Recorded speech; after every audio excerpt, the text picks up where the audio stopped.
thế tao có thích quá rồi chuồn thôi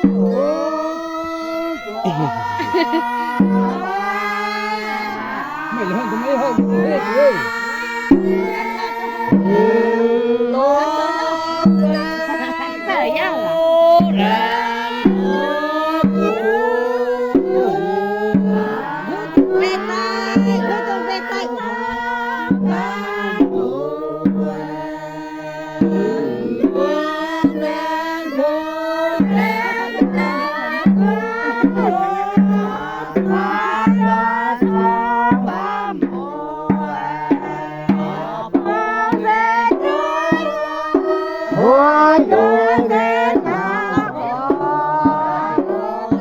subscribe cho kênh Ghiền Mì Gõ để không bỏ lỡ